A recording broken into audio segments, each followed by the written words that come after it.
పెద్దమ్మ కొడుకున్నాడు మా అన్నయ్య, వాడాలి వాడిది. చెప్పాడు చదువుకోకపోతే లైఫ్ ఉండదు, చదువుకోవాలి ఫస్ట్, నువ్వు ఎంత గేమ్ ఆడినా నువ్వు చదువుకోవాలన్నాడు. ఎలా నువ్వు నాకు చెప్పేది ఏంటి, నీకేం తెలియదురా మొబైల్ పని. ఆడొచ్చే ప్రతిసారి నేను పారిపోయేవాడిని. పారిపోతూ అలాగా మా డాడీకి ఏమర్థమైందంటే ఇంక ఇటు పని చేయడు, సరే నువ్వేం చేయాలనుకుంటున్నావు చేసుకుంటే.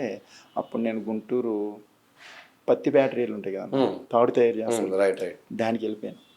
అక్కడికి వెళ్ళిపోయి 15 రోజులు ఉండి మా అమ్మ మీద బ్యాంక్ తిరిగి ఏడుతూ వచ్చేసింది.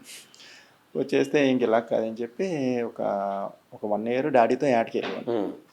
డైలీ యాటకి వెళ్ళి ఇంకా గేమ్ ఆడేవాడిని కాదు, ఓకే, వదిలేసాను వాలీబాల్. వదిలేసి క్రికెట్ మ్యాచ్లు అయ్యే సరదా ఫ్రెండ్స్తో ఆడుకున్నాను. ఆ టైంలో డాడీ గేమ్ ఆడుతుంటే చూశాను నేను. చూస్తే మామూలుగా ఎందుకు ఆడుతున్నాడు అసలు, దీనివల్ల ఏముంది అని ఆలోచించి చూసి ఒకరోజు నేను ఆడాలనుకున్నా.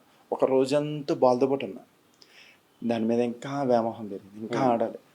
ఓ డాడీ నాన్న ఎందుకు ఆడుతున్నారు ఇంతకి, ఎన్ని డబ్బులు లేకపోయినా తినడానికి తిండి ఉండేది కదన్నా, ఆటకి వెళ్తేనే తిండి.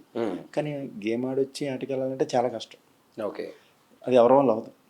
మా డాడీ ఏం చేసేవారంటే మా అన్నయ్యని ఆటకు పంపించి ఈయన గేమ్ ఆడేసుకునేవాడు, అంత పిచ్చి.